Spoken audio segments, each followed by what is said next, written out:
Good morning! Happy Valentine's Day. Bom, atenção que eu disse Valentine's Day, não disse Valentine's Day, ok? Que há um cartoon que circula nas redes sociais com Happy Valentine's Day. E eu juro-lhe que não tenho patrocínio nenhum da Valentine's para estar aqui a brincar com isto, está a perceber? Ou seja, é mesmo piada, não há aqui... Epá, estava frio, está a começar a ficar calor. É mesmo piada, não tem nada a ver com publicidades e product placement e não sei das quantas. Bem, sexta-feira, dia 14 de fevereiro do ano da graça de 2020. Esta é a Cor do Dinheiro e o meu nome é Camilo Lourenço, na última edição desta semana. Bom, eu nem quero olhar para a agenda, que a agenda está brutalmente preenchida e já tive que cerrar ali uns 2 ou 3 temas que ficam à próxima semana. Ainda estou, atenção, para quem me está sempre a questionar sobre o Serviço Nacional de Saúde, ainda estou a investigar aquele pormenor que lhe dei aqui na terça-feira ou quarta, que o spin do Governo e as estatísticas que a Sra. Ministra da Saúde anda para aí a divulgar. Bom, então, without further ado, e hoje vamos ter que falar um bocado de inglês num programa, já vai perceber porquê, vamos lá à agenda de hoje. E vamos começar por onde? No período de ordem do dia, pela Grécia. As taxas de juros da Grécia, eu estava a olhar ontem para a Financial Times e dei com este pormenor, porque eu não tinha percebido nos últimos dias. A taxa de juros da Grécia baixou ontem pela primeira vez abaixo de 1%. Quem viu a Grécia e quem a vê? Para você ter uma ideia, a nossa memória às vezes é muito curta. Há escassos 5 anos, a taxa de juros da Grécia era superior a 30%. Ouviu bem? 30%. Neste momento está abaixo de 1%. Ontem, ao ler as declarações de alguns analistas que se debruçam sobre estas coisas, havia quem falasse em calma, isto não vai ficar por aqui. A taxa de juros da Grécia vai chegar próxima de 0%. Bom, porquê é que eu trago isto aqui hoje? Primeiro, o que é que aconteceu entre 2014 e 2020? Querem ver que foi a austeridade? Sim, aquela que o camarada de Tsipras na altura dizia que não ia aplicar. E depois fez os disparates. E acabou a aplicar mais grave ainda do que o próprio governo que ele substituiu. Depois de ter levado a Grécia à beira do abismo. E já agora, a mesma austeridade que nós aplicámos aqui, quer dizer, a mesma Otanas, aquilo foi muito pior. Bom, o segundo ponto que eu tenho aqui para explicar isto é o seguinte: afinal, a Europa normalizou. Ou seja, já reparou que na zona euro acabaram as pancadas que todos tinham há cerca de 5 anos? Ou seja, o tratado orçamental, aquela coisa alemã, lembra-se? Disciplinou os malucos da Grécia, os de Tsipras e companhia, e disciplinou os malucos de Portugal. Sim, os Costas e companhia. Não quer dizer que tenha feito da melhor maneira, mas sobre isso vamos conversar daqui a bocadinho.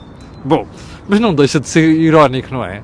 Já agora, onde é que andam aqueles todos que diziam que, com aquela coisa da austeridade da Grécia não ia ao sítio, não sei... Bom, já não falo de nós, mas da Grécia, onde é que está essa malta? Deviam levar com um pano encharcado na cara, não é? Pessoal, ponham na cabeça uma coisa. Sabe qual é a melhor definição da austeridade? É assim, é viver de acordo com os meios que cada um tem. Se você quer chamar isto de austeridade, pode chamar o que quiser. Eu chamo bom senso. Percebe? É a diferença entre os países que vão à bancarrota e quem não vai à bancarrota. Parece pequenino, mas não é. Parece pequenina a diferença, mas não é. Segundo ponto. Ontem a doutora Manuela Ferreira Leite fez um serviço muito grande ao país. Porque no seu comentário no TVI perguntava assim: então, mas espera aí, a questão da eutanásia foi votada e chumbada no Parlamento há pouco mais de 5 meses. Agora volta à agenda. E diz ela assim: bom, eu nada me tira na cabeça que isto não foi uma negociação entre o PS, a troca pela abstenção do Bloco de Esquerda no orçamento e a votação agora no Parlamento. Eu não tinha pensado nisto. Quero agradecer à doutora Manuela Ferreira Leite este momento profundo ontem de análise. De vez em quando vale a pena chamar os bois pelos nomes, não é? E os bois, eu já disse aqui, há pormenores da eutanásia que eu até percebo. Não acho que isto deva ser decidido pelo Parlamento, tem que ser decidido por referendo. E acho lamentável que um partido como o PSD se tenha posto ao lado desta matéria. Ponto seguinte, sim, estou a falar da direção do PSD, não estou a falar de alguns militantes do PSD. O debate Centeno Banco de Portugal ganha novo fôlego? Pergunto eu. Porque eu vi o meu jornal, o Jornal Negócio e o Jornal Eco, o jornal online, debaterem isto ontem e hoje. Aliás, é uma das manchetes do meu jornal. Eu já disse aqui na semana passada, aliás, quando eu critiquei aqui Centeno e a ida de Centeno para o Banco de Portugal, avisei logo que ia aparecer um argumento estranho, não sei se recorda, que é, mas outros países também já fizeram. Eu até citei aqui o caso da Alemanha, lembra-se? Eu vou recordar. Jens Weidmann, o atual presidente do Bundesbank, que foi governante da Sra. Merkel. Eu disse na altura e vou repetir, foi um nojo, ok? É a prova de que até os alemães às vezes não são sensatos, percebe? Portanto, não me justifiquem um disparate com outro disparate. Primeiro ponto. Segundo ponto, é bom não esquecer isto. A Alemanha não é Portugal. A Alemanha tem uma tradição, não é? É o país mais sensato do mundo em matéria orçamental. A Alemanha é o país com o Banco Central mais independente do mundo. Copiou o Federal Reserve Bank dos Estados Unidos e fez melhor, está a ver? É um daqueles casos em que a cópia é melhor do que o original. Portanto, a Alemanha tem tradição, tem instituições. Nós não temos. O problema português é que as nossas instituições estão fracas. E sabe qual é a diferença entre os países verdadeiramente desenvolvidos e os países idiotamente atrasados? É a falta de instituições. Portanto, não misturem as duas coisas. Mas eu volto a dizer, foi uma vergonha a ida do Sr. Jens Weidmann, do governo da Sra. Merkel, para o Banco Central Alemão. Ponto seguinte, o governo americano está preocupado com o capital chinês na EDP. E não é só o americano já há governos europeus também. Bom, isto é um tema muito sério. E como é um tema muito sério, eu vou ter que deixar para outra ocasião. Mas já agora gostava de dizer duas ou três coisas aqui. Quem está preocupado agora com o capital chinês na EDP são os mesmos que em 2011, quando nós fomos ali ao abismo da bancarrota, nos disseram assim, vendam, pá, que eu acho muito bem. Vender as empresas do Estado, acho muito bem. O problema é que não havia comprador e como nós estávamos sem cheta nenhuma, o Vítor Gaspar teve de dizer assim, pá, que eu dou ao que vender, ao que me oferecer mais. Foram 3 bi e, portanto, alguém vendeu os 21% na EDP ao melhor preço. E fez muito bem. Quem está preocupado agora tivesse chegado à frente, que é para nos ajudar na altura. Sim, também a União Europeia e sobretudo os Estados Unidos. Mas como isto é um tema muito sério, repito, eu hei de voltar à matéria, ok? Bom, o PCP está preocupado com a nova decisão do Governo relativa à linha circular. Eu não sabia disto, então vou-lhe dizer o que é que se passa aqui. O que é que aconteceu?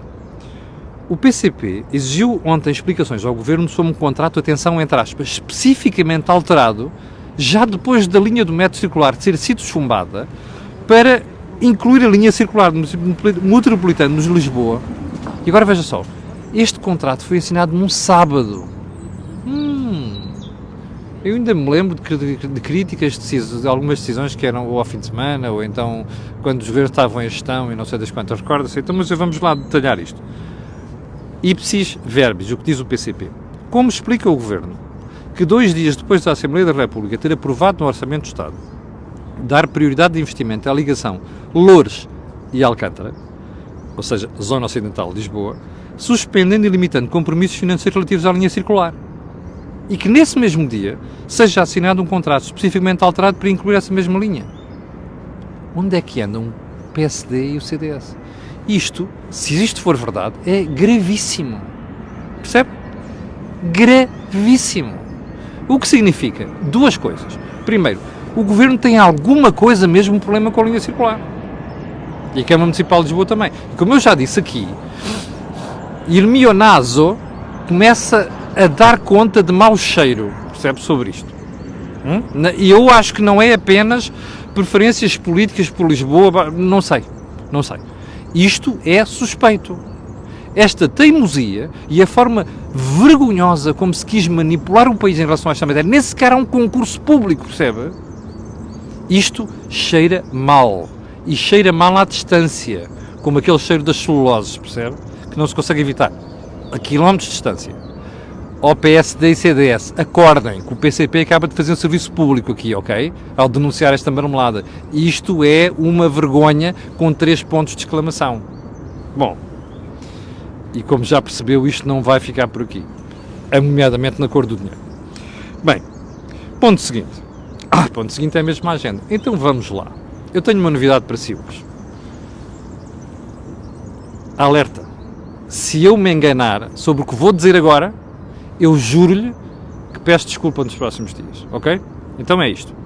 As minhas informações apontam para nós termos terminado 2019 com um excedente orçamental. Sim, superávit, já viu a minha cara de contente, não é? Superávit orçamental. Eu ando a dizer desde a primavera do ano passado, desde esta altura, mais ou menos, que o Governo ia fazer tudo, Mário Centeno ia fazer tudo, para colocar o orçamento de 2019 com superávit. Bom, há dias, ou semanas, os números que apareceram da Direção-Geral do Orçamento apontavam para um déficit. Eu disse aqui, afinal, não houve. Bom, mas parece que os números vão ser revistos. Ou estão a ser revistos, está a ser recalculado. O que não me espanta, porque aqueles congelamentos, aquela travão de despesa que Centeno fez na parte final de 2019, tem a ver, precisamente, com ele querer, à força, chegar ao final de 2019 com um superávit. Bom, onde é que isto nos leva? Aliás, espera aí. Isto significa duas coisas. Primeiro, ele quer sair mesmo em ombros. Ele está para sair já. E quer sair disto tudo com, eu fui o gajo que saí em 2019, 2020, mas já em 2019 tinha um assistente orçamental. Porquê? Porque ele não vai ser Ministro das Finanças para o resto de 2020, depois não sabe o que é que o maluco vem e vai fazer. Está a perceber? E, portanto, ele quer mesmo fazer isto. Bom, como eu digo, isto está sujeito a confirmação. São as informações que eu tenho. Tenho certeza disto? Não tenho, ninguém pode ter. Vamos ver, quando o Governo disser isto daqui a dias, se confirma. Se confirmar, estarei aqui para dizer, acertei. Se não confirmar, estarei aqui a dizer, olha, errei, peço desculpa, ok? Bom, pergunta seguinte. Isto muda alguma coisa para o orçamento de 2020? Muda. Porque se tiver havido excedente orçamental no ano passado, isto reforça a exigência do orçamento de 2020. Bem, eu não vou falar hoje das previsões da Comissão Europeia, que como você sabe, a Comissão falou delas ontem. Mas, aliás, hoje vão sair os resultados do comportamento das economias da zona euro. Mas já sabe, a Alemanha teve 0%, 0,2% ou não sei das quantas de crescimento no último trimestre e acaba de chegar ao final do ano com um crescimento de 0,6%. Mas devemos de falar sobre isso mais tarde, que vou ficar à espera destes números. Agora, há aqui um pormenor muito importante. A Comissão Europeia, e ontem a Moody's, que é uma agência de rating, veio dizer que Portugal vai ter no excedente este ano, 2020, mas não vai ser de 0,2%, vai ser de 0,1%. Bom, se o excedente de 2019 tiver ficado em 0,1%, isto quer dizer que reforça a exigência de 2020. Por causa do efeito de carry-over, não é? Bom, não é assim tão mal transportarmos de um ano para o outro este resultado. Aliás, não é nada mal, mas há uma coisa que eu tenho a certeza. O tipo que vai para ali vai soar as tupinhas, que é para conseguir fazer melhor do que isto em 2020. Aguardemos! Então vamos lá ao momento mais chato do dia. A Moody's, que é uma agência de rating, como sabe, eu sou muito crítico das agências de rating, porque acho que estes senhores são de estilo bancos. Sabe qual é o ditado de um banqueiro, não é? É aquele que lhe empresta um guarda-chuva quando está sol, mas depois quando começa a chover é um charilho, ter-lhe o guarda-chuva. Os banqueiros ficam chateados com a gente quando a gente diz isto, mas é mesmo assim. Bom, então a Moody's é assim, as agências de rating são assim. Quando a coisa está a correr mal, tunga para cima dos países, levam para ali com downgrades e não sei das quantas, às vezes ninguém sabe porquê. De repente, quando as coisas estão a correr bem, esquecem-se tudo e dizem que está tudo bem. E depois, quando volta a correr mal, no momento para o outro, isto é uma vergonha, estes gajos não fizeram nada e não sei quantos, a culpa é deles. Quem é que estava do guarda? Whose watch was it? Mine? No, theirs. O que é que a Moody's vem dizer? Eu vou-lhe dizer ipsis verbis. E eu não estive na conferência de imprensa. Então é assim. Em relação a 2019, 2020. Não estamos a olhar apenas para os grandes números do orçamento, mas olhamos para onde está a gastar. E agora ouça isto. E os sítios onde está a gastar mais dinheiro são onde é mais difícil de cortar. Jura, pá. Quem disse isto foi a menina Sarah Carlson, uma das responsáveis da Moody's que esteve em Lisboa. No fucking kidding, baby. Are you serious? Where have you been? Sleeping? We, the fucking bastards in Portugal, Camilo Lourenço, Joaquim Miranda Sarmento, a bunch of other journalists, have been saying this for 5 fucking years, baby. Where have you been?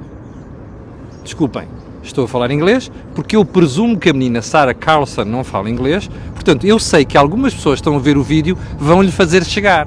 Portanto, ela em inglês, sobretudo com este vernáculo, como diz a minha amiga do Canadá, que me costuma ouvir, ela vai perceber este vernáculo, que é assim, eu fico puto da vida, como dizem os brasileiros, não é? Quando vejo uma menina a acordar 5 anos depois de nós termos começado a lutar para isto. Está a perceber? Sabe o que é que isto significa? Que um dia destes tivermos um problema, eles vão aparecer todos lampeiros por aí, tumba, leva aquela com o rating para baixo. E a gente diz assim, mas espera aí, vocês não diziam que estava tudo bem? Não é o que as agências de rating nos andam a mentir há 4 anos? Quando ficou claro o que é que se está a fazer, eles têm toda a razão, mas nós também, com uma diferença. Eu alertei primeiro, quer dizer, quando digo eu, é um conjunto, uma porrada de gente em Portugal. Felizmente há gente sensata e continua a haver gente sensata. Está a dizer assim, vocês estão a aumentar a despesa na zona estrutural, ou seja, onde não é fácil cortar. Sabe quais são? Salários, prestações sociais. Você recorda-se quando nós caímos na bancarrota? O drama que foi cortar despesa de salários, despesa corrente, percebe? Primária. Salários, prestações sociais, nomeadamente pensões. Lembra-se disto? Bom, sabe o que é que vai acontecer se nós tivermos um azar? É que você depois vai ter que ir àquele sítio outra vez. E como é que você vai àquele sítio? Esta despesa continua a pesar quase 75% na despesa total. Portanto, quando a gente diz assim, cortar a despesa, é aqui. Este é que é o drama. Pelo visto, a menina que Sarah Carlson e mais uns quantos malucos nas agências de rating andaram distraídos estes anos todos e agora é que estão a acordar. Too late, baby. O mal está feito. Agora, das duas, uma. Ou nós continuamos a fazer crescer a economia para fazer crescer a receita. E isso é uma coisa que nós nunca podemos garantir. Ainda ontem eu ouvi o Sr. Primeiro-Ministro dizer a um grupo de socialistas, daqueles malucos que metem talas à frente, não é? Ali em Braga, não sei das quantas, que não sei quantos, fica prometido que nunca mais volta a haver cortes de salários, não sei das quantas, e que vai haver aumento de salários todos os anos. Ouviu bem isto? Um Primeiro-Ministro, de forma absolutamente irresponsável, a prometer uma coisa destas. É isto que devia preocupar a Sra. Sarah Carlson. Quer ouvir mais? Não, que não ficou por aqui. Bom, ainda nos avisos, percebe? Então vamos lá. Quer ver? Ouça bem isto. Os grandes números são bons, mas não estamos apenas a olhar para eles. Queremos saber como o governo está a gastar. E os sítios onde está a gastar mais dinheiro são aqueles onde é mais difícil cortar. Atenção a isto, já tinha dito. Agora veja isto. Ou seja, o que a Moody's diz ontem é que começam a surgir sinais de rigidez estrutural. De novo. No fucking kidding, baby. Epá. Oh, Sarah Carlson. Veja lá se você... Please, sir. Do read what some people are saying in Portugal about this. Maybe it will help you. Pá, é um conselho para esta senhora. Epá, porra, vai ouvir. Vai ler o que é que alguns analistas não dizem em Portugal há não sei quanto tempo. Porque vocês dizem assim, baixaram a dívida pública. Não chega. O que deviam estar a dizer é que deviam ter baixado mais. E esta brincadeira da despesa estrutural estar a crescer, isso significa que se nós tivermos um abrandamento económico, vai ficar menos espaço para reduzir a dívida pública. É isto que esta gentinha não percebe. Anda para aqui com o politicamente correto. Percebe? As agências de rating são um nojo. Cada vez mais não vence nisso. É Moody's, é só um pormenor. Eu, apesar de tudo, acho que a Moody's é menos má delas todas, porque pelo menos a Moody's não anda para aí a subir ratings, não é? Como os outros andam a subir à maluca, apesar destes alertas todos. Está a perceber? Bom, vamos ao ponto seguinte. Já vamos com 19 minutos, que chatíssimo. Bem, pois, ou seja, porque é que as agências não a subir o rating se sabem que nós temos estes problemas? Agora, a Moody's, como eu disse, honra lhe seja feita, foi das que menos fretes tem feito, mas já agora, eu suspeito que no verão vai voltar a subir, porque é por causa da redução da dívida pública. Isto não sei se quer ser deste problema da despesa estrutural, da despesa rígida. Bem, eu vou deixar a história do Mário Centeno para a semana e estar-se a queixar do processo orçamental, já não temos tempo, mas vamos pegar em 2 pontos. A primeira é a Comissão Europeia, antes de ontem, veio alertar Portugal para que tenha que transpor para Portugal rapidamente as normas europeias de 2018 sobre lavagem de dinheiro. Eu confesso que juro, peço desculpa pela ignorância, não sabia que nós não tínhamos transposto. Isto é uma vergonha. percebe? Nós estamos a levar avisos públicos na praça pública sobre, vocês deviam já ter transposto essa legislação para Portugal. Mas, qual é o problema? É que a Comissão Europeia já percebeu que o problema chama-se Luanda Leaks, não é? Que agora tem dados, ainda para mais. Bem, há aqui duas reflexões para fazer sobre isto. Isto afeta a imagem externa de Portugal. Isto afeta a nossa credibilidade. Número 2. Porquê é que nós, quando a Isabel dos Santos andava aqui a fazer aqueles brilhantes todos, que toda a gente sabia e tinha dúvidas quanto à origem do dinheiro, porquê é que fizemos aquela cara de, estamos a precisar de capital? Só um aviso, capital há em excesso no mundo. Portanto, nós não precisamos daquele capital duvidoso. Há muito capital limpo para vir para Portugal. E a única questão relevante aqui é só esta. Nós temos que saber merecer esse capital para vir para cá.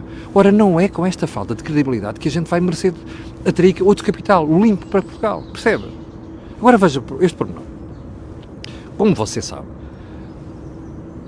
o Dr. Manuel Vicente, que foi presidente da Sonangol, é uma pessoa que neste momento está nas boas graças do regime, como já estava no anterior. A pressão política safou-o de um processo em Portugal. A Comissão Europeia tem dúvidas sobre o Sr. Manuel Vicente. Eu não estou a pôr em causa a honorabilidade do senhor. O problema é que eles têm dúvidas. Bem, e eu percebo, o processo em que ele teve envolvido em Portugal, de facto houve pressão política para o libertar daquilo. Imagine só, vou-lhe fazer esta pergunta. Se de hoje para amanhã o Dr. Manuel Vicente cair nas más graças do governo angolano, do atual regime, a gente vai fazer o quê? Vai repetir o processo da Isabel dos Santos agora? E afinal descobrimos que de repente, de um momento para o outro, o Dr. Manuel Vicente também tem aqui contas para prestar à Justiça. É isso que vamos fazer? Bom, veja só a credibilidade que isto gera. E veja só o impacto negativo que isto tem para o exterior, para a própria imagem de Portugal. Eu acho que valia a pena pensarmos nisto. E vou deixar os outros dois temas para a semana. Chegámos ao final da conversa de hoje. Não se esqueça, hoje é dia de São Valentim. Não se esqueça de levar a sua menina ou o seu menino a um sítio giro, ou então, mesmo não leva a sítio giro. Um bocadinho de simpatia não se perde nada. Não é só hoje, é todos os dias. Isto, obviamente, a gente está a utilizar o dia de hoje, mas não é hoje só, é todos os dias. Bom, ficamos por aqui. Na segunda-feira, às 8 da manhã, cá estarei para lhe atazanar o juízo. E às 3.200 pessoas que estão em direto, mais os outros que vão ver, eu quero pedir aquilo que peço sempre. Colocarem um gosto, fazer partilha nas redes sociais, porque aquilo que houve aqui não houve em mais sítio nenhum. Só mais um alerta. Tenho recebido queixas das pessoas a dizer que não recebem depois as notificações, que estou em direto. É assim, o Facebook é assim. De vez em quando dá-nos uma macacoa, mexem no algoritmo e depois as coisas correm mal. Não posso fazer nada contra isso. Mas pronto, fica o pedido sempre. Colocarem um gosto, fazer partilha nas redes sociais, porque aquilo que houve aqui não houve em mais sítio nenhum. Obrigado, tenham um grande fim de semana e até segunda-feira às 8.